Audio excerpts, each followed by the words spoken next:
बोलिए श्री सद्गुरु महाराज जी की जय। सच्चे दरबार की जय। उमापति महादेव की जय। सियावल रामचंद्र महाराज की जय। गुरुदेव आशुतोष महाराज जी की जय।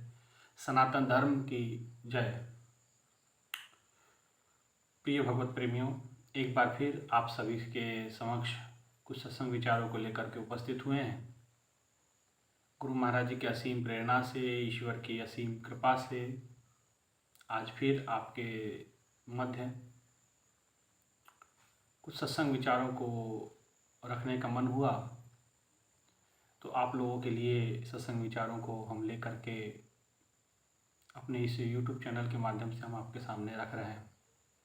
आप सभी से आग्रह है कि आप सभी इन सत्संग विचारों को गौर से सुने, समझें और लोगों को भी ये शेयर करें वीडियो, और इस चैनल को सब्सक्राइब कर लें ताकि और भी सत्संग विचारों का आप लाभ समय समय पे ले सकें।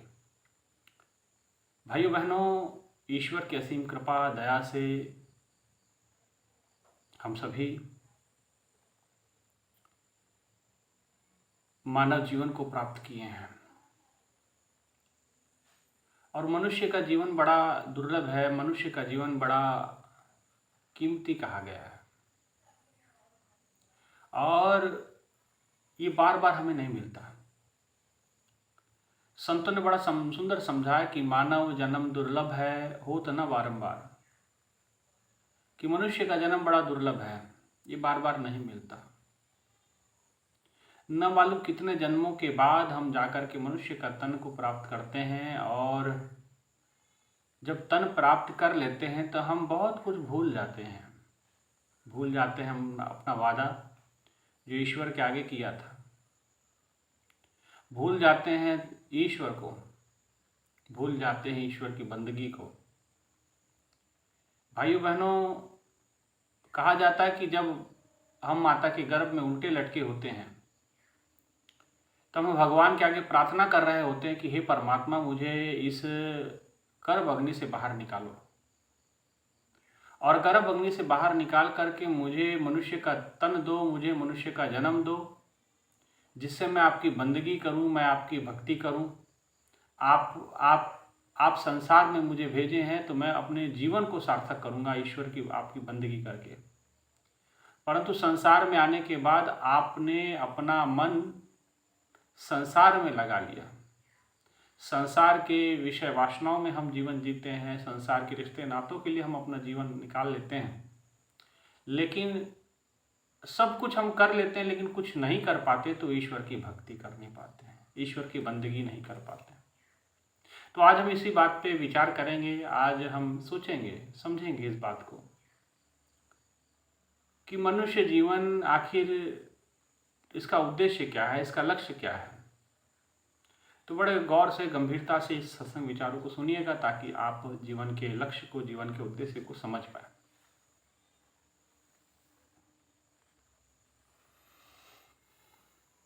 इसलिए क्योंकि मनुष्य जीवन का जो उद्देश्य है बड़ा महान था, परंतु हमने अपने जीवन के उद्देश्य को न जानने के कारण, न समझने के कारण हम इस प्रकार से संसार में उलझते गए कि अब हमारा, और उलझते ही जाते हैं उसमें, सुलझने का कोई काम हमें दिख नहीं रहा आगे। ऐसे इस प्रकार से उलझते जाते हैं कि आगे हमें कोई और छोर नजर नहीं आता, और अंत में हम अपने जीवन को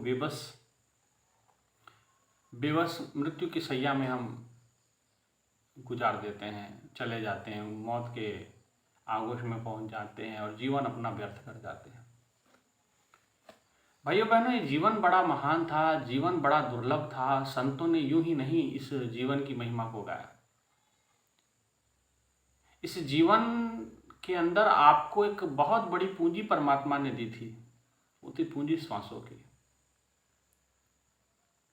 परमात्मा ने एक उम्र आपको दी थी, लेकिन उस उम्र का इस्तेमाल आपने कहाँ किया, इसमें उसने कोई हस्तक्षेप नहीं किया। इस कार्य में उसने कोई किसी प्रकार का हस्तक्षेप ना वो करता है ना करेगा। लेकिन मनुष्य को खुद को समझना है, खुद को जानना है। कि आखिर कोई ना कोई कारण तो रहा होगा जब परमात्मा ने मुझे इस संसार में भेजा। लेकिन हम उस कारण को अगर नहीं जान पाए तो भाइयों बहनों, हमारे जैसा मंदभागी इंसान कोई नहीं। संतों ने कहा कि भई परापत मानुख देहुरिया, गोविंद मिलन की एह तेरी बरिया, अवर काज तेरे कीते ना काम, मिल साध संगत भज केवल नाम। अगर आपने मनुष्य का तन पा कर के भी, वो कहते हैं कि वो बताते हैं कि भई परापत मानुख देहुरिया, और गोविंद मिलन की है तेरी बरिया, गोविंद को मिलने की तेरी बारी है, लेकिन आप जो है गोविंद को न मिलने के ना जानने के कारण आप जो है संसार में भटकते रहते हैं। और अवर काज तेरे कीते न काम, अगर आपने वो काम नहीं किया जिस कारण से आपने जन्म लिया था, अवर काज तेरे कीते न काम, मिल साध संगत भज केवल नाम। और तेरा अगर आप कुछ करना सार्थक भी है तो परमात्मा का नाम लेना सार्थक होता भाई बहन। लेकिन हमने इस बात को जाना नहीं, इस तथ्य को समझा नहीं। हमने मन माना आचरण किया, मन माने कार्य किए, और एक जीवन के दुखद अंत तक हम पहुंच गए। भाइयों बहनों, आपको जान के बड़ी हैरानी होगी कि भगवान श्री राम 14 साल वनवास काटते हैं, और तमाम साधु संतों से तमाम भगवत चर्चा होती है, ईश्वर की चर्चाएं होती हैं, ईश्वर का गुणगान होता है, संतों की सेवा भगवान राम ने की। और 14 साल में अत्यंत कठिन परिस्थितियों को झेलते हुए माता सीता का हरण होता है, राम रावण युद्ध होता है, तमाम बाली का वध होता है, और भी भयंकर भयंकर वानरों को, राक्षसों को लेकर के वो युद्ध करते हैं, वानरों के साथ मित्रता होती है। अच्छे लोग भी मिलते गए जीवन में, बुरे लोग भी मिलते गए। यही जीवन की सच्चाई है। आप जिस यात्रा पे निकलते हैं, आप जिस जीवन में चल रहे हैं, इस जीवन में अच्छे बुरे दोनों मिलते हैं। अच्छे लोग भी मिलेंगे, बुरे भी मिलेंगे, लेकिन आप इन अच्छाई और बुराई में से आप चुनते क्या है, ये आप पे निर्भर करता है।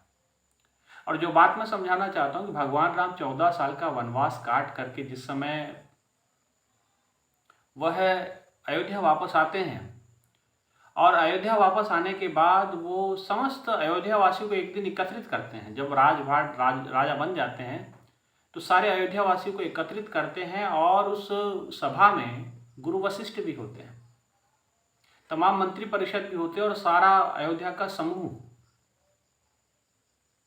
मानव जाति सारी वहां इकट्ठी होती है अयोध्या की। और समस्त उस सभा को संबोधित करते हुए भगवान श्री राम ने एक बात बड़ी मार्मिक कही, जो हमारे जीवन के उद्देश्य से के लिए बहुत महत्वपूर्ण है। भगवान राम 14 साल का वनवास काटने के बाद समस्त अयोध्या वासियों को क्या समझाते हुए दिखते हैं? अगर आप उत्तरकांड को पढ़ेंगे, या भगवान राम जिस समय वनवास भोग करके वापस आते हैं, तो आप अगर रामचरितमानस को पढ़ेंगे तो वहाँ आप पाएंगे भगवान राम कहते हैं कि बड़े भाग मानुष तन पावा। उस सभा को संबोधित करते हुए कहते हैं, बड़े भाग मानुष तन पावा, सुर दुर्लभ सद ग्रंथन सब ग्रंथन गावा, साधन धाम मोक्ष कर द्वारा, पाई न जाए परलोक सवारा। कि भाइयों बहनों, आपको ये जो मनुष्य का जन्म था दुर्लभ था, बड़े भाग मानुष तन पावा। वो कहते हैं ये मनुष्य का तन बड़े भाग्य से मिलता है, सुर दुर्लभ सद ग्रंथन गावा, देवताओं को भी नहीं मिलता है,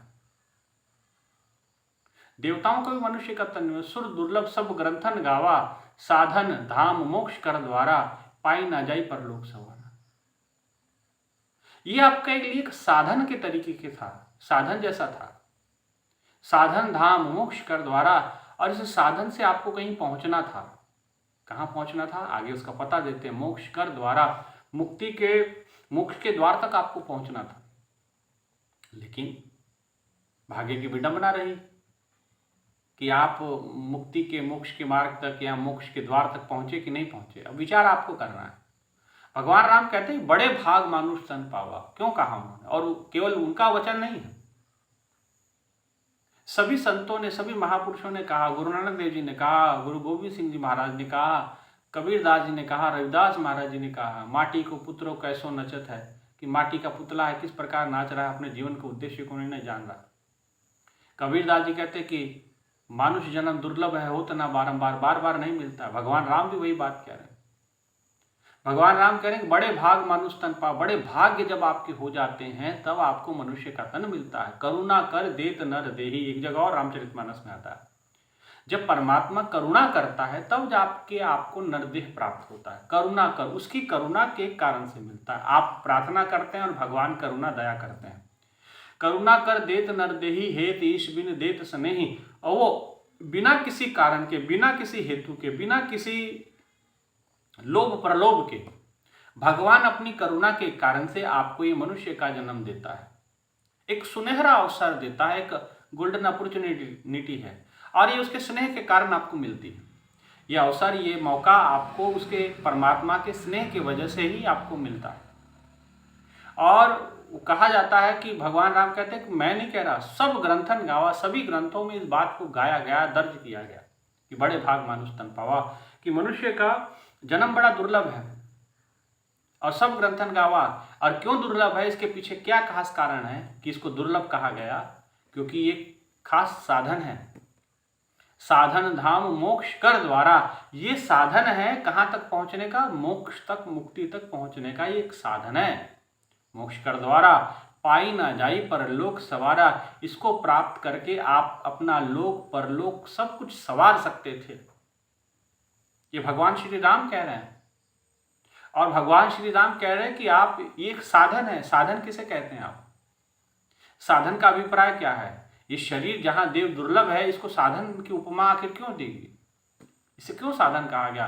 आपके घरों में भी साधन होता है, एक चाकी वाहन होता है, 2 चाकी वाहन होता है, 4 चाकी वाहन होता है। और उस वाहन पे आप, उसका वाहन का क्या काम है? उस साधन का क्या मतलब है, क्या मकसद है? आपके घर में मोटरसाइकिल है, बाइक है, आप उस पे चढ़ते हैं, किक लगाते हैं, स्टार्ट करते हैं, और आपको जहाँ जाना होता है वहाँ चले जाते हैं, वहाँ से फिर वापस आ जाते हैं। माने एक साधन का काम क्या है? एक जगह से दूसरे जगह ले जाना। साधन का मकसद ये रहा, साधन का उद्देश्य ये रहा। अगर और साधन का, और इसी प्रकार से शरीर का भी कोई मकसद है। अगर राम जी से साधन कह रहे हैं तो इसका मतलब इससे भी कहीं पहुंचना था आपको। इस शरीर रूपी साधन से भी आपको कहीं जाना था, कहीं यात्रा करनी थी, कहीं आपको गंतव्य, किसी निश्चित स्थान, किसी निश्चित मंजिल तक पहुंचना था। क्या आप वहां तक पहुंचे? तब तो ये साधन सार्थक हो जाएगा। एक बड़ा सुंदर भजन मुझे इसकी सार्थकता पे समझ में आता है। कहते हैं कि ये साधन है, अब साधन के द्वारा एक जगह पहुंचना था। कहाँ पहुंचना था? वो कहते हैं मोक्ष कर द्वारा। अब मोक्ष कर द्वारा क्या है? मोक्ष का द्वार क्या है? आपके शमशान घाट में जाते होंगे तो आप देखते होंगे कि वहाँ जो शमशान घाट का जो गेट बना होता है उस पर लिखा होता है कि मुक्ति द्वार, मोक्ष द्वार, तमाम इस प्रकार के शब्द लिखे होते हैं। भाइयों बहनों, वो मुक्ति का द्वार नहीं है, वो मोक्ष का द्वार नहीं है। वो आपके देह की वो अंतिम यात्रा है, और वो आपके देह का अंतिम पड़ाव है। मोक्ष तो जीते जी मिल जाता है। मोक्ष का मतलब माया का क्षय, माया का क्षय हो जाना। और हमें जिंदगी में पता ही नहीं चल पाता कि हमें करना क्या है जिंदगी से। इसीलिए एक बात बड़ी सुंदर कही है, किसी भजन गायक ने बहुत सुंदर गाया है, मंजिल का पता पाया नहीं जाओगे किस और। सही बात है। अगर आपने मंजिल का आपको पता ही नहीं तो आप जाओगे कहाँ भाई? आपको मंजिल का पता ही नहीं है, आपकी स्थिति कैसी है? मान लीजिए किसी व्यक्ति, अगर ऐसा कभी होता नहीं है, वैसे ऐसा कभी नहीं होता कि आप घर से निकले और आपको पता ही ना हो कि आपको जाना कहाँ है। कभी ऐसा हो पाया है? क्या ऐसा संभव है? ऐसा कभी संभव नहीं। आप घर से निकलते हैं तब कोई कारण होता है, आपको पता होता है कि मुझे जाना है, मुझे कहीं कोई कार्य करना है, और उस कार्य हेतु मेरे इस फलाने स्थित जगह पे मुझे जाना है। हर व्यक्ति को पता होता है, चाहे बच्चा है, बूढ़ा है, जवान है, कोई भी है।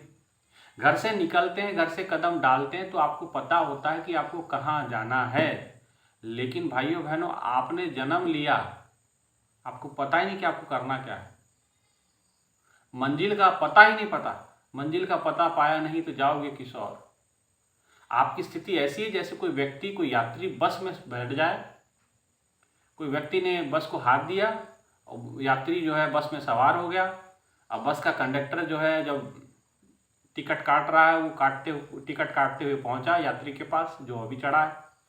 उसने पूछा कि भाई साहब, बहन जी, आपको कहाँ जाना है? यात्री मुसाफिर कह रहा है कि मुझे पता नहीं मुझे कहाँ जाना है। कंडक्टर कहेगा कि भाई आप क्या बात करते हैं, सही से बताइए जाना कहाँ है, मजाक छोड़िए। आप हंसी मजाक बाद में कर लीजिएगा, पहले ये बताइए जाना कहाँ है, टिकट काटिए, उतना पैसा दीजिए गिन करके। वो यात्री कहे कि भाई मैं सच कह रहा हूँ, मुझे नहीं पता मुझे कहाँ जाना है।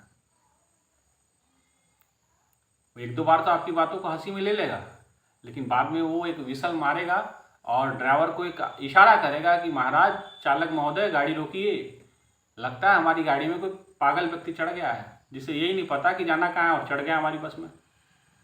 तो भाइयों बहनों, ठीक है, आप भी ऐसे ही हैं। आप बस में चढ़ गए माने आप अपने साधन को तो प्राप्त कर लिए, लेकिन आपको जाना कहाँ है आपको पता नहीं। मंजिल का पता पाया नहीं तो जाओगे किस और जाओगे। आप कहाँ पहुँचोगे, क्या करोगे?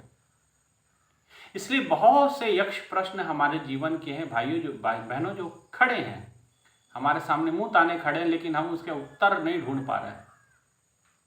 और भगवान श्री राम इसी और इशारा करते हैं कि ये साधन है कि कहीं पहुंचना था, इससे साधन धाम मोक्ष कर द्वारा पाई ना जाई परलोक सवारा। इसको प्राप्त करके आप अपना लोक परलोक सवार सकते थे,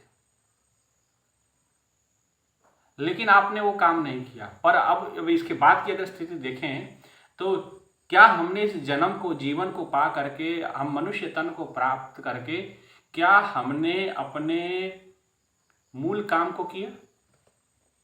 क्या हमने अपने लोक परलोक को संवारा? वो काम किया जिससे हमें ईश्वर की प्राप्ति हो, वो कार्य किया जिससे हम ईश्वर की बंदगी भक्ति करें? नहीं भाइयों बहनों, हमने वो कार्य नहीं किए। हमने संसार में मन लगाया।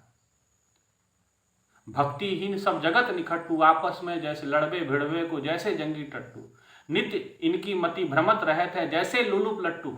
एक बड़े सुंदर महान महापुरुष ने कहा है कि इंसान के मन की स्थिति ऐसी कि ये नित्य लड़ता रहता है, आपस में ही लड़ते रहते हैं।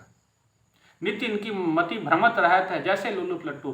जैसे लुलुप लट्टू होता है वैसे ऐसे वो घूमते रहता है, ऐसे हमारी मति भी भ्रमित रहती है, गोल गोल घूमती रहती है। हमें समझ नहीं आता करना क्या है। हम अपने जीवन के मकसद को ही नहीं जान पाते, हम अपने जीवन के लक्ष्य को ही नहीं जान पाते। हम अपने जीवन के खास जिस कारण हम जन्म लियो थे वो कारण हम बिसरायो, जिस कारण से हमने जन्म लिया था वो कारण हमने बिसरा दिया। हमने ईश्वर को ही विस्मृत कर दिया, है ना। अब हम ईश्वर को विस्मृत कर बैठे हैं और जिस कारण से ये साधन शरीर दिया गया था वो उसको भूल गए। तो भगवान राम आगे चेतावनी देते हैं और गोस्वामी जी ने वो लिखा। वो कहते हैं कि फिर क्या होता है, अगर इस साधन को प्राप्त करके आपने लोक परलोक नहीं संवारा तो आगे वो बड़ा व्यंग भी करते हैं। सो परित्र दुख पावही। राम जी कहते हैं दुख पाओगे आप लोग। हम नहीं कह रहे, राम जी ने कहा कि दुख कैसे इंसान पाते हैं, जो अपने जीवन के उद्देश्य को भूल गए हैं, जीवन के लक्ष्य को भूल गए हैं। सो परित्र दुख पावही, बाद में वो दुख पाते हैं। सिर धुनी धुनी पछतावही, सिर पटक पटक के पछताते हैं। काल है, कर्म है, ईश्वर है, मिथ्या दोष लगावे। फिर ये तीनों प्रकार के दोष इंसान लगाता है, काल पे, कर्म पे और ईश्वर पे। अब विचार करें आप लोग, भगवान राम के अनुसार और गोस्वामी जी ने जो लिखा है उसके अनुसार अगर विचार करें तो इंसान ही बहाने लगाता है, काल ही, कर्म ही, ईश्वरी, मिथ्या दोष लगा। और ये दोष क्या है उसके आगे भगवान राम जी ने कहा, गोस्वामी जी ने लिखा कि मिथ्या, मिथ्या का अभिप्राय झूठा, गलत, बेकार, बेबुनियाद, बिना विचार किए। वो कहते हैं तीनों दोष कैसे हैं, काल ही, कर्म ही, ईश्वरी, मिथ्या दोष लगावे। ये तीनों के ऊपर जो दोष लगाता है वो मिथ्या दोष लगाता है। मिथ्या का मतलब झूठा है, गलत, बेकार का, बेबुनियाद का, जिसके ऊपर कार्रवाई सुनवाई कुछ वह नहीं होने वाली भगवान के घर में। मिथ्या दोष लगावे।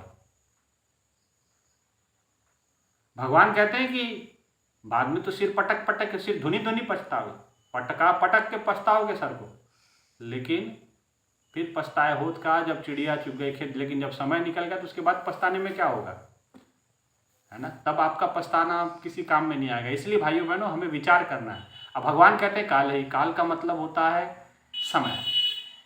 यहाँ जो भगवान का समझाने का मतलब है कि काल, कि इंसान सबसे पहला समय पे दोष लगाता है कि भाई मेरे पास समय नहीं था।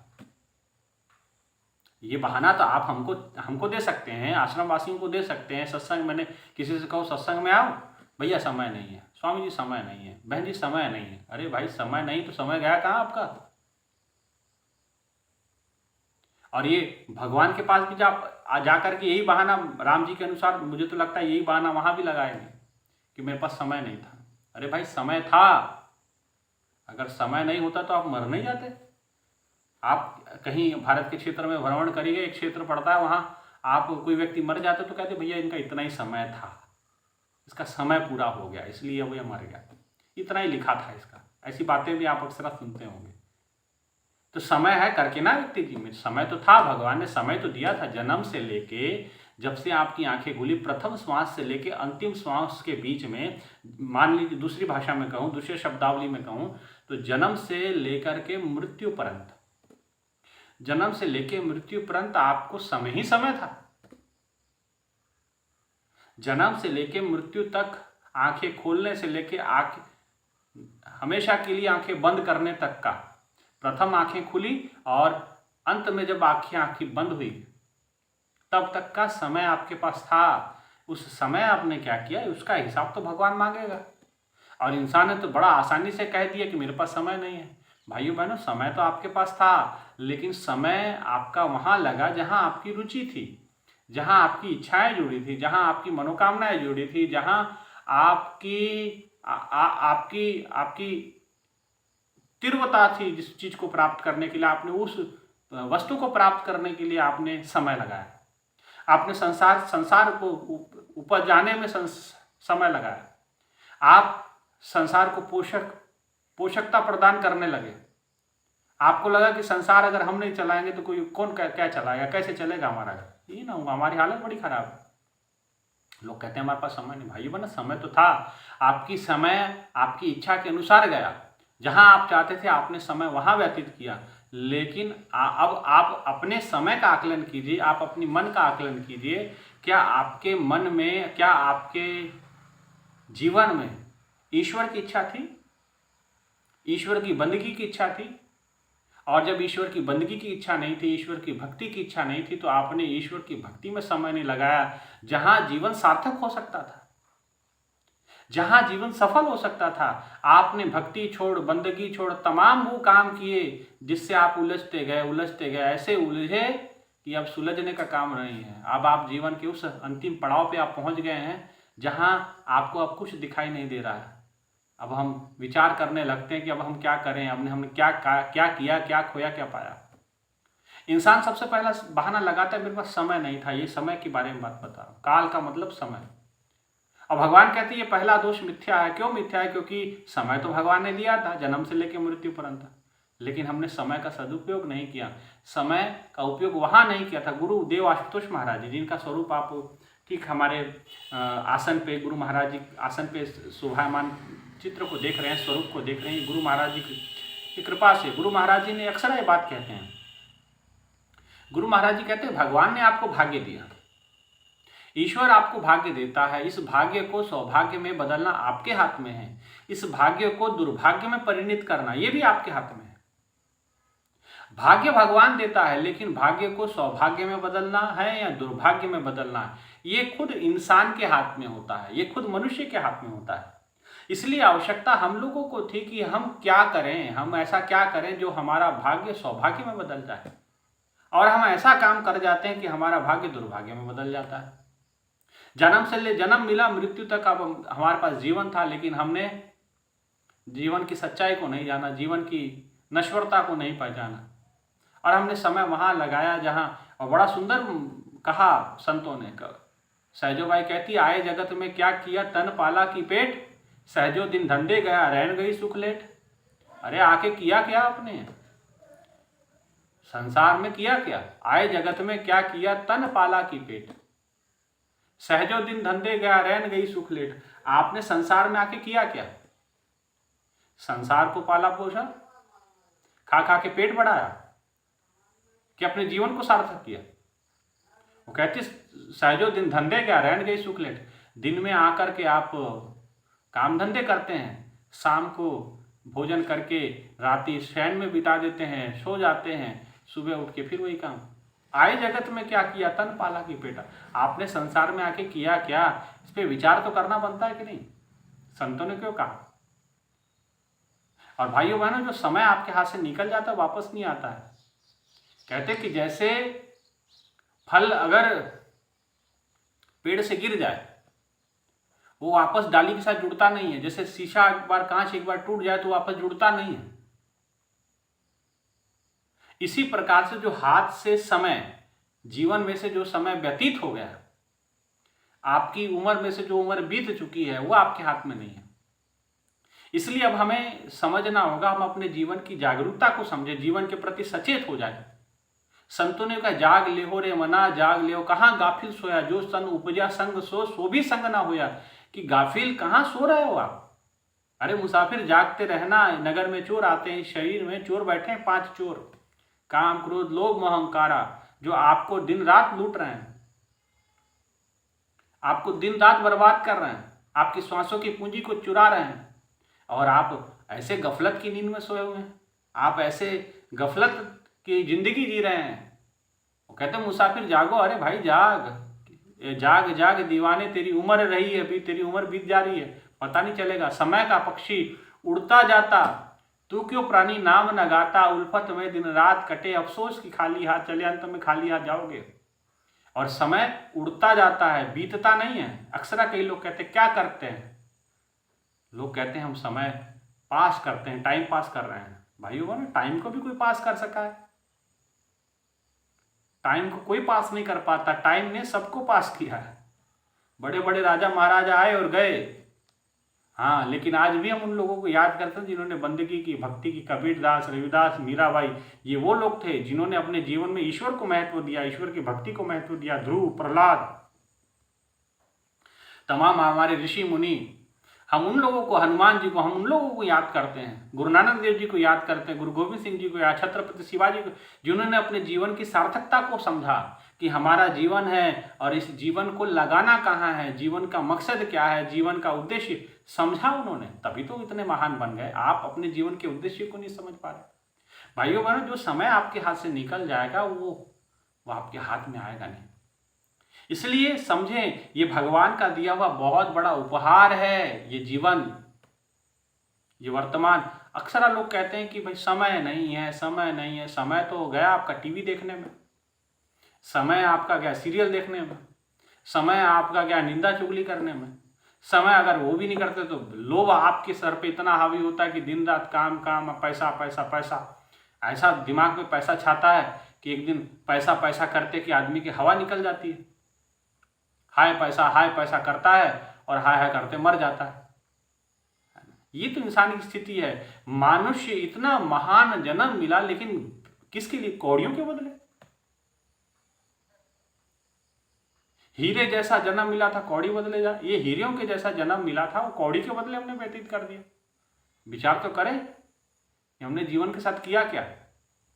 जीवन की सार्थकता को समझें, जीवन के उद्देश्य को समझें। बड़ा अच्छा उदाहरण मुझे आता है इस चीज को समझाने के लिए। बड़ी मार्मिक कथा पुराणों के अंदर में आती है, हो सकता है आपने सुनी हो, लेकिन मैं आज आपको सुनाना चाहता हूँ। पुराणों के अंदर बड़ी कथा आती है, कि बहुत मार्मिक कथा आती है। कहा जाता है कि एक राज्य का राजा वो शिकार करने के लिए वन में जाता है, और इस कथा को समझिएगा, इसके मर्म को जानिएगा।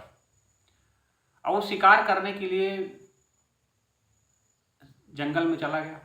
अब जंगल में काफ़ी दूर तक निकल गया वो, जंगल, घने जंगल में पहुंच गया। जंगल में पहुंचा, अब सांझ हो गई, शाम हो गई, अंधेरा होता गया, दिन ढल गया। जब उसने वापस पलट के देखा तो बहुत गहरे जंगल में जा चुका था, घने जंगल में जा चुका था, जहां उसको रात्रि में कहीं वापसी का रास्ता नजर नहीं आ रहा था। जब वापसी का रास्ता उसे नजर नहीं आया तो उसने कहा कि क्या करूं, क्या सोचूं, क्या कहाँ जाऊं, इतनी भीषण आवाज़ आ रही है, इतने वन्य जीव हैं, पता नहीं कौन आके कहाँ से वाघ आके आक्रमण कर दे, कुछ कर दे, रात को कुछ पता नहीं होता, हम नींद में हो कुछ कर दे। तो बड़ा विचार करने लगा। तो उसने सोचा कि कहीं मैं रुक जाता हूँ रात को वन में, पर वन में कहाँ रुकूँ, उसे कहीं कुछ दिखाई ना दे। तो उसकी दृष्टि उसने चारों ओर घुमाई, तो एक दूर कहीं एक प्रकाश की किरण उनको दिखाई दी, एक ज्योति किरण उनको दिखाई दी। जब प्रकाश की किरण उनको दिखाई दी तो उस राजा ने वो घोड़ा जो है उस ओर दौड़ा लिया।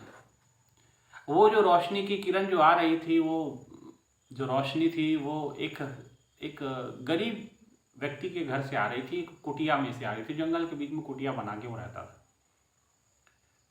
वहीं वो दीपक जल रहा था, उसकी रोशनी की जब वहाँ तक पहुँचा वो, तो उसने कहा कि पूछा कि भाई आप कौन हैं। तो उसने, राजा ने सोचा कि मैं कहूँगा कि मैं राजा हूँ तो बेचारा सकपका जाएगा, कहाँ रुकेगा कहाँ नहीं, सोचने लगेगा। अब उसने, राजा ने कहा कि महाराज, राजा ने कहा कि मैं तो मुसाफिर हूँ और रास्ता भटक गया हूँ, और रात बहुत हो चुकी है, अब मैं कहीं जा नहीं पाऊँगा। तो अगर आप हो सके तो मुझे एक रात की आश्रय आपके पास चाहिए, आप मुझे आश्रय दीजिए एक रात्रि का, फिर सुबह होते मैं अपने गंतव्य स्थान पे निकल जाऊंगा। राजा ने अपना परिचय बिना बताए ही इस प्रकार की बातें कही। वो जो गरीब व्यक्ति था जो कुटिया के बीच में रह रहा था, वो उसने कहा कि कोई बात नहीं है, आप जो है अतिथि हैं और अतिथि देवो भव, हमारी संस्कृति हमारा कल्चर है, और कोई ऐसी बात नहीं, आप जब तक चाहें आप रुकें। और उसने जो व्यवस्था थी, जो यथाशक्ति उसकी समझ थी, सामर्थ्य था, उतना उसने जो है कार्य किया। भोजन बनाया, राजा को खिलाया, और ये नहीं जानता कि वो राजा है। एक आम इंसान सोच करके उसने सब भोजन पानी की व्यवस्था करी, सब कुछ व्यवस्था बनाई उनकी, और व्यवस्था करके वो राजा को प्रसन्न उसने किया। भोजन किया, खुद भी ग्रहण किया, आपस में बहुत बातें हो रही। राजा ने पूछा कि आप क्या करते हो। उसने कहा कि महाराज मैं जो हूँ लकड़हारा हूँ, मेरा काम है कि जंगल में मैं जाता हूँ, लकड़ी वगैरह काटता हूँ, उसी लकड़ी को बाजार में मैं बेचता हूँ और उसी से मेरा घर पार चलता है, मैं उसी से अपना भोजन की व्यवस्था करता हूँ, और इस प्रकार से मैं अपने जीवन निर्वाह कर रहा हूँ। तो राजा ने कहा कि बहुत अच्छी बात है। और सुबह हुई, राजा ने उसको बड़ा गौर से देखा, गंभीर से देखा। राजा को बड़ी दया आई कि भाई देखिए किस हालत में रहता, फटे पुराने कपड़े थे, और जो बड़ा इस प्रकार से दीनहीन था, कुटिया में रह रहा था, पैरों में चप्पल नहीं थी, कपड़े फटे हुए थे। और सुबह हुई तो उस लकड़हारे ने कहा कि ऐसा है महाराज कि भाई आप, उसने रास्ता बता दी कि इस रास्ते को पकड़ लीजिए, आप सीधा पहुंच जाएंगे शहर में, नगर में। राजा को जो मार्ग बताया, राजा ने उस मार्ग को धारण किया और राजा अपने नगर पहुंच गया। अब नगर जब पहुंचा तो बड़ा प्रसन्न था मन ही मन में कि हमारे राज्य में कुछ ऐसे लोग भी रहते जो बिना सोचे समझे भी लोगों की इतनी सेवा करते हैं, और उनके सेवा भाव से, आतिथ्य भाव से बड़ा खुश हुआ था। राजा ने अपने मंत्री को बुलाया कि बोले कि मैं बहुत खुश हूँ, मैं बहुत प्रसन्न हूँ, और मुझे इस प्रकार से मैं रात को रास्ता भटक गया था, गहन वन में चल गया था, एक व्यक्ति ने मेरी बड़ी मदद की, अपने घर में आश्रय दिया और मुझे रुकाया और मेरा सेवा भाव किया बहु, तो मैं उससे प्रसन्न हो गया, बता मैं उसके लिए क्या करूं। मंत्री ने कहा महाराज आप राजा, आपके लिए क्या असंभव है, आप तो कुछ भी कर सकते हैं।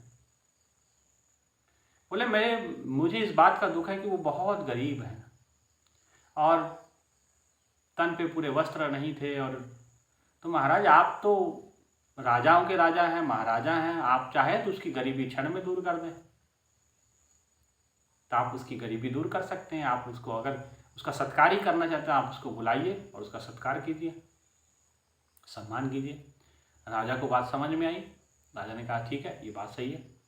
राजा ने कहा कि मंत्री को कहा कि जाओ आप उस लकड़हारे के पास जाओ और उसको पकड़ के लेकर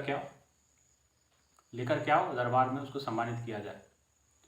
अब जब सिपाही गए, सिपाही उस लकड़हारे को पकड़े और बोले कि चलिए। उसने कहा महाराज मैंने क्या किया, मैं तो साधारण, मैंने तो किसी को मारा भी नहीं, कुछ भी नहीं, आप मुझे क्यों पकड़ गए। बोले ये हम नहीं जानते, हमें राजा ने बुलाया है, आप चलिए हमारे साथ। अब राजा के पास जिस समय उसको ले जाके खड़ा किया दरबार में, तो राजा सिंहासन पे बैठा था, ये व्यक्ति पहुंचा, लकड़हारा पहुंचा। राजा को इसने गौर से देखा तो पता चला कि ये कोई और नहीं है, तो रात को जो हमारे घर में अतिथि बन के रुके थे तो वही है। और वो लकड़हारे को लगा कि रात को लगता है कि मुझे खातिरदारी में कोई कमी रह गई, और कमी क्या रह गई है, तो लगता है नाराज हो गया है, अब ये मेरा मरना निश्चित है। तुरंत जाके राजा के चरणों को मैं गिरा के ना, महाराज गलती हो गई, हम आपको पहचान नहीं पाए, आप राजा थे और हम जान ही नहीं पाए, समझ नहीं पाए। राजा ने कहा उठो महाराज, आपको कोई डरने की जरूरत नहीं है, आपकी सेवा भाव से हम खुश हैं, मांगो क्या मांगते हो। बोले महाराज मुझे क्षमा कर दो, मुझे जीवन दान दे दो। वो डर रहा है। तो राजा ने कहा कि भाई आपको सजा देने थोड़ी बुलाया है, यहाँ तो इनाम देने बुलाया। बोले मतलब मैं आपके सेवा भाव से खुश हूँ, परंतु मैं एक बात से दुखी भी हूँ कि आप इतने गरीब हैं। तो एक काम करते हैं, आप काम क्या करते हैं? आपने बताया था कि आप लकड़हारे हैं। बोले हाँ महाराज, मैं जो है कि रोज लकड़ी काटता हूँ जंगल में जाके, और वही लकड़ी को हम बाजार में बेचते हैं, उसी से मेरा घर बार चलता है। तो राजा ने कहा कि ठीक है, अगर ये बात है तो मंत्री को कहा कि महाराज, मंत्री महोदय आप एक काम करें, हमारे जो 100 एकड़ चंदन का बाग है वो इस लकड़हारे को दे दें। राजा ने कहा कि आप 100 एकड़ का बाग, अब आज 100 एकड़ के बाग के मालिक हो गए, जाइए अब ये बाग आपका होगा। लकड़हारा तो खुश हो गया, उसके तो पैर जमीन पे ना लगे। महाराज की जय हो, महाराज की जय हो। बड़ा प्रसन्न हुआ कि महाराज आपके जैसा दयालु कोई नहीं, आपके जैसा कृपालु कोई नहीं। तमाम उसने महिमा मंडित किया, और राजा भी मन को शांति मिली राजा की। उसने कहा कि चलिए एक ही गरीबी हमने दूर कर दी। अब वो राजा जो है चल पड़ा। राजा दरबार से उठ करके अपने घर को चला, अपने कमरों में चला गया।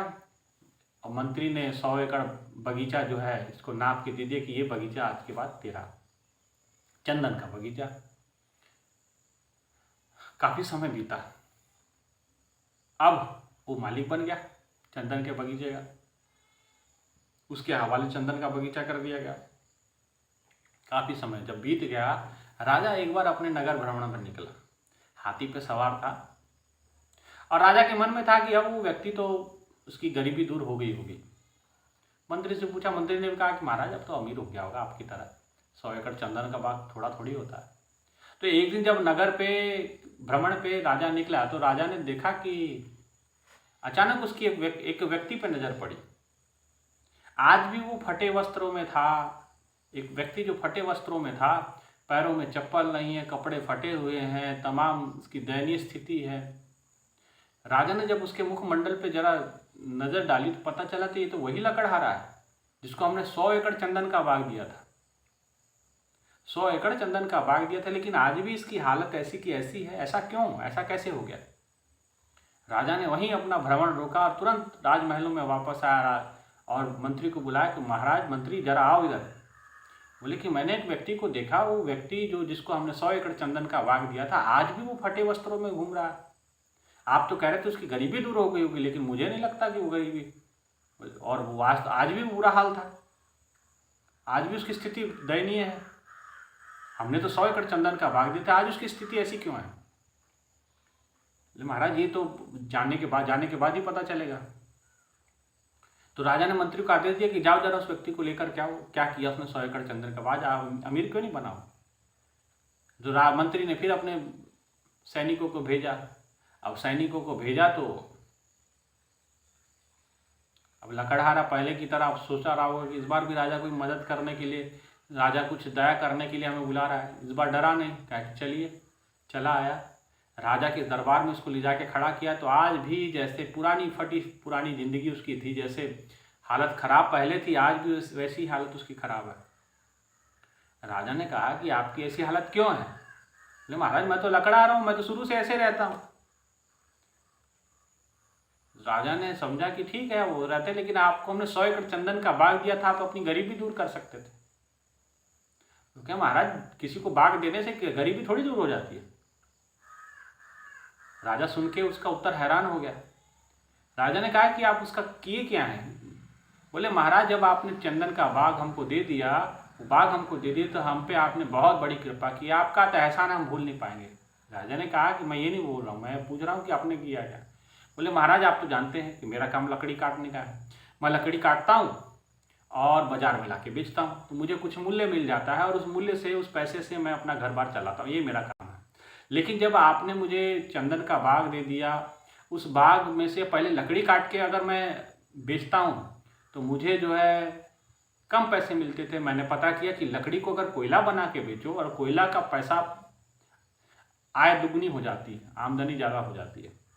तो मैंने क्या किया कि रोज़ लकड़ी काटने, जो पहले मुझे जंगल जाना पड़ता था, मैं अपने बगीचे में ही लकड़ी काटता हूँ। और लकड़ी काट के, तो लकड़ी अब डायरेक्ट नहीं बेचता हूँ, पहले लकड़ी को जला लेता हूँ, उसका कोयला बना करके मैं बाजार में बेचता हूँ और कोयला से मेरे को ज़्यादा आमदनी होती है। महाराज जी, मैंने जो है बाग में से लकड़ी काट काट के मैंने जो है कोयला जला करके कोयला बनाया और कोयला बना करके मैंने जो है बाजार में बेचा और उससे मेरा आज तक घर चलता रहा। बड़ा उपकार हुआ महाराज आपका। राजा ने कहा वो तो सब ठीक है, वो तो सब सही है, लेकिन ये बताओ कि आपने 100 एकड़ चंदन, बोले महाराज मैंने सारा बाग काट दिया। राजा ने कहा, अब राजा को तो माथा ठनक गया। महाराजा ने कहा कि भाई ये क्या किया आपने?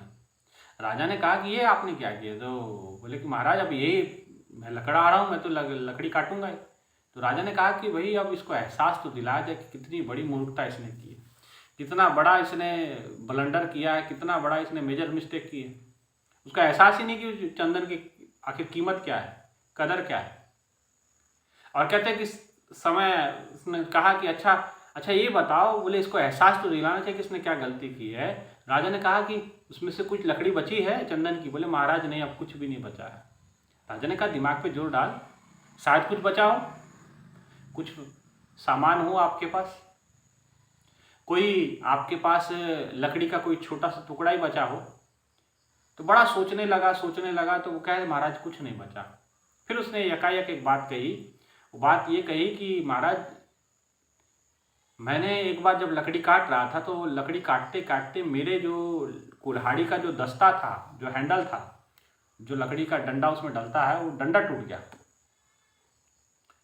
महाराज जब डंडा टूट गया तब जो है मैंने वही पेड़ में से काट करके वो डंडा मैंने अपने कुल्हाड़ी में डाला था। राजा ने कहा कि एक काम कर, तुरंत अपने घर जाओ, कुल्हाड़ी उठा के ला। और वो कुल्हाड़ी लेकर के आया, भाग के गया, कुल्हाड़ी लेकर के आया। राजा ने कहा कुल्हाड़ी लेकर के आया, तो कुल्हाड़ी लेकर आ गया। राजा ने कहा कि इसमें से डंडा निकाल। अब कुल्हाड़ी में से वो कुल्हाड़ी का जो दस्ता था वो निकाल लिया उसने। अब जब कुल्हाड़ी का दस्ता निकाला, अब कुल्हाड़ी का दस्ता जब निकाला तो लकड़हारे का महाराज अब क्या करना है? राजा ने कहा कि देखो इस दस्ते को मेरे हाथ में दो। और राजा ने इसको गौर से देखा और कहा कि जाओ एक काम करो, ये लकड़हारे को कहा कि ये डंडा ले लो, अब इस डंडे को जा करके बेच करके आओ, इस लकड़ी को बेच करके आओ। ध्यान रखना, इसको बेचना नहीं है, इसकी सिर्फ कीमत लगानी है। इसकी सिर्फ कीमत आपने पूछनी कि कितने का बिकेगा।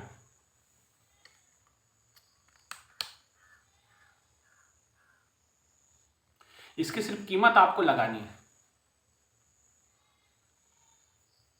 लेकिन इसको बेचना नहीं है। लालच में आके बेच मत देना। लकड़हारे का ठीक है। लकड़हारा मन में सोच रहा है कि इतना बड़े चंदन बाग बागीचा हमने बेच दिया, इसकी क्या, एक छोटे डंडे की क्या कीमत लगेगी। वो गया दुकानदार के पास कि उसने डंडा दिखाया, बोले कि इसकी कीमत बताओ कितनी दोगे। उसने कहा 100 रुपये दूंगा, 200 रुपये दूंगा, जो भी उस समय कीमत चलती थी। कीमत बताई उसने। लकड़हारा हाथ सर पे रखता है कि इतनी कीमत छोटे से डंडे की? बोले नहीं और बताओ कितनी कीमत दोगे। उसने कहा कि इससे अधिक मैं ज़्यादा नहीं दे सकता। जो उसका हाईएस्ट रेट था उसने लगाया। लकड़हारा कहता कि इतना महंगा, छोटे से लकड़ी की इतनी कीमत? दुकानदार ने कहा इससे थोड़ा सा ज़्यादा मैं दे सकता हूँ, पर इससे ज़्यादा मैं नहीं दे पाऊंगा। कहा कि इस छोटी सी लकड़ी की इतनी कीमत दे रहे हो, आपका दिमाग ठीक है? दुकानदार ने कहा कि दिमाग तो मेरा तो सही है, तभी मैं आपको इतनी कीमत दे रहा हूँ, क्योंकि साधारण लकड़ी नहीं, ये चंदन की लकड़ी है। ये आम लकड़ियों की तरह लकड़ी नहीं है, चंदन की लकड़ी है, इसकी कीमत ज़्यादा होती है। और पर राजा का आदेश था कि बेचना नहीं है। और राजा के पास लकड़हारा वापस पहुँचता दरबार में, कहने लगा कि महाराज दुकानदार तो पागला गए हैं, दुकानदार तो पागल है, इस छोटी सी लकड़ी की इतना पैसा देने को राजी है। और ये उनको समझ ही नहीं कि छोटी सी लकड़ी की कितनी कीमत हो सकती है। वो पागल हो रखे हैं बाजार वाले, तो कह रहे हैं कि इतनी बड़ी ये छोटे से लकड़ी की इतनी कीमत देने को तैयार है। राजा ने कहा कि पागल वो नहीं है, पागल आप हैं, पागल वो नहीं है, पागल तू स्वयं है। जान अगर इस छोटी सी लकड़ी की कीमत इतनी है तो तुझे तो मैंने 100 एकड़ चंदन का बाग दिया था, आज तू किस स्थिति में होता अगर तूने उसकी कीमत को जान लिया होता। आज लकड़हारे का उसने दिमाग में जोर डाला, कहने लगा कितनी बड़ी अज्ञानता मेरे से हो गई, कितनी बड़ी मिस्टेक मेरे से हो गई, गलती मेरे से हो गई कि मैंने समस्त चंदन के बाग को मैंने कोयले में बदल दिया और बेच दिया। भाइयों बहनों, ठीक ऐसे ही हम करते हैं। लकड़हारा कहने लगा कि अब फिर से मेरे को, अरे महाराज अब ज़्यादा नहीं, 100 एकड़ नहीं, 1 एकड़ ही दे दो चंदन भागो। राजा ने कहा अब एक लकड़ी तो क्या, एक ये जो टुकड़ा तेरे हाथ में, ये भी तू यहाँ जमा करा के जा, ये इसके लायक भी तू नहीं है, तू जा, ऐसे ही जा, तेरी हालत ऐसी ही रहेगी। अब रोता पछताता हुआ जा रहा है। क्यों? तो ये कहानी, ये पुराणों के अंदर जो कहानी आती है क्या समझाती है हमें? ये कहानी हमें समझा रही है कि भगवान ने ये जन्म दिया, ये हीरे जैसा जन्म, चंदन के बाग के जैसा जन्म नहीं, कोई किसी और की कहानी नहीं, हर एक जीव की है। चंदन के बाग जैसा जीवन हमको दिया, लेकिन इस चंदन के बाग के जैसा जीवन को हमने क्या किया? कौड़ियों के बदले कोयला बना के बेच दिया। अब भगवान ने तो एहसास दिलाते हैं, भगवान एक समय ऐसा आता है, एहसास तो आपको होता है इस जीवन का। आज राजा ने एहसास दिला दिया लकड़हारे को कि इस जीवन की कीमत क्या थी। अब राजा वो कह रहा है कि दोबारा मिल जाए, तो वो कहते दोबारा नहीं मिलेगा, अब जा, जो तेरे पास है वो भी छीन लिया उसने। ऐसे भगवान करते हैं। भगवान फिर दोबारा कृपा नहीं, भगवान जो है बार बार ये जन्म नहीं देते हैं। एक बार जो समय बीत गया सो बात गई, जो बीत जाता वो आपके हाथ में। इसलिए बहुत बड़ा उपकार है भगवान का, उपहार है भगवान का। महाराज जी, गुरु महाराज जी बताया करते हैं, गुरु महाराज जी बताते हैं कि जो इंग्लिश के अंदर जो बीत जाता है भूतकाल उसे कहते हैं, तो उसको कहते हैं पास्ट टेंस, पास्ट कहते हैं। और जो आने वाला है उसे कहते हैं कि फ्यूचर। और जो बीत रहा है यानी जो वर्तमान है उसको इंग्लिश में कहते हैं प्रेजेंट। तो भाइयों बहनों, प्रेजेंट का मतलब होता है वर्तमान, और एक उसका और मतलब होता है वर्तमान के साथ साथ एक उसका मतलब ये है कि जिसका मतलब होता है गिफ्ट या उपहार। तो ये वर्तमान क्या है आपका, आपको भगवान ने दिया जो उपहार है, आपको ये उपहार रूपी आपको मिला है। तो इस उपहार की अगर हम कीमत नहीं करते हैं, इसके उपहार की कदर नहीं करते हैं, तो ये उपहार छीन लिया जाएगा, ये जीवन आपसे छीन लिया जाएगा और फिर आपको दोबारा नहीं मिलने वाला। ये कहानी हमें सिखाती है। इसलिए भाइयों बहनों समझना, जो कहते हैं कि हमारे पास समय नहीं है, समय तो था, लेकिन कौड़ियों के बदले आपने चंदन के बाग को जैसा कोयला बना दिया, ऐसे अपनी जिंदगी को आपने कोयला बना दिया, बेकार कर दिया। कोई कहते कर्म ही, मेरे कर्मों में नहीं था, कर्मों में तो था। भगवान ने जीवन ही इस कारण दे दिया था, करुणा कर दे तो नरदेह, उसकी करुणा के कारण आपको नरदेह मिलता था, भक्ति कारण आपने जन्म लिया था। लेकिन कर्मों में भी भगवान था, भगवान की भक्ति थी, लेकिन आपने की नहीं, आपकी इच्छाएं कुछ और थी। और तीसरा जो दोष इंसान लगाता है, कर्म ही ईश्वरी, ईश्वर की मेहरबानी नहीं थी। अरे भाई, ईश्वर की मेहरबानी नहीं होती तो श्वासें कौन चलाता आपकी? अगर भगवान ने करुणा करके आपको देह नहीं दिया होता तो आप बैल बिल्ली, कुत्ता बैल बिल्ली बन के घूम रहे होते, है ना। इसीलिए हमें जानना है, भगवान ने तो कृपा की, और भगवान राम के अनुसार के बड़े भाग मानुष तन पाओ, बड़े भाग्य से मिला, लेकिन आपने कदर नहीं की। तो कहते कि काल ही कर्म ईश्वरी मिथ्या दोष लगावे, ये हम मिथ्या दोष लगा देते हैं। लेकिन इस बात को समझें आप, ये बड़े भाग्य से मिलता है। ये क्यों बड़े भाग्य इसको कहा गया? इस शरीर के अंदर आप भक्ति कर सकते हैं, इस शरीर के द्वारा आप ईश्वर की प्राप्ति कर सकते हैं, इस शरीर के माध्यम से आप धर्म की स्थापना में अपना योगदान दे सकते हैं। लेकिन आप किसी और शरीर गया, गीला गीला नरदेह तो मग कैसा भगवान, जब आपका नरदेह चला गया तो फिर आपको आप किसी काम में नहीं आएंगे। कहते पशु मरे 10 काज सवारे, नर मरे कछु काम ना आए, किसी काम में नहीं आएगा, इसलिए कोई घर पे भी नहीं रखेगा। इसलिए जीवन के रहते ईश्वर को प्राप्त कर लें, अपने जीवन को सार्थक कर लें। जीवन के उद्देश्य को समझे। जीवन का एक ही उद्देश्य है ईश्वर की प्राप्ति, जीवन का एक ही लक्ष्य है ईश्वर की प्राप्ति, और ईश्वर को प्राप्त कर लो तो जीवन सार्थक है। ईश्वर की प्राप्ति हो गई तो जीवन सफलता की ओर है, सार्थकता की ओर है। अगर प्राप्ति नहीं हुई तो जीवन बेकार है, बर्बाद है, 84 लाख योनियां आगे खड़ी हैं। इसलिए अब विचार आप कर लीजिएगा कि आपने प्राप्त किया है या नहीं। अगर ईश्वर प्राप्त नहीं किया है तो कैसे किया जाए, इसका यत्न कीजिए। और अगर ईश्वर मिल गया है तो उसकी उपासना, बंदगी, भक्ति में लग जाइए। अगर नहीं किया तो प्राप्त करने का प्रयास कीजिए, ईश्वर को देखने का, उसको मिलने का प्रयास कीजिए, कैसे मिलेगा। यही आज के उद्देश्य थे जो भगवान ये सत्संग विचारों के बाद माध्यम से ईश्वर भगवान श्री राम समझाते हैं कि बड़े भाग मनुष्य तन पावा, कि ये मनुष्य का तन क्यों मिला है। ठीक है, इसलिए आगे के विचारों को मैं कंटिन्यू नहीं कर पा रहा। कभी और मौका मिलेगा तो अगले वीडियो में सारे विचारों, आगे के विचारों को हम रखेंगे। क्योंकि आप जान रहे हैं कि अभी एक अचानक लाइट चली गई है, जिसके कारण से अब अंधेरा हो गया है। तो क्योंकि अगर मैं भूलता जाऊंगा, अंधेरा बढ़ता जाएगा तो मुश्किल हो जाएगा आगे वीडियो को कंटिन्यू करना। इसलिए मैं अपने विचारों को यहीं विराम देता हूं। पर इतना ज़रूर है कि इस वीडियो में इतना सार जरूर निकल के कि मनुष्य जन्म बड़ा दुर्लभ है और हीरे के समान है, चंदन के समान है, लेकिन हमने कोयलों की तरह व्यतीत कर दिया। आप इस जीवन को सार्थक करना है तो भगवान की प्राप्ति, भगवत प्राप्ति कीजिए, भगवान की भजन बंदगी कीजिए, तभी ये सार्थक सफल हो सकता है। यही विचार है। इतना कहते हुए अपने विचारों को यहीं विराम देता हूँ। और जो डिस्टर्बेंस हुआ, इसमें लाइट चली गई है तो आगे मैं कंटिन्यू नहीं कर पाऊँगा, इसलिए क्षमा प्रार्थी हूँ। परंतु आप इसको जितना भी है विचारों को जरूर सुनिएगा, समझिएगा। इतना ही कहते हुए मैं अपने विचारों को यहीं विराम देता हूँ। जोरदार जय घोष। बोली श्री सद्गुरु महाराज जी की जय, सच्चे दरबार की जय, उमापति महादेव की जय, गुरुदेव आशुतोष महाराज जी की जय। धन्यवाद।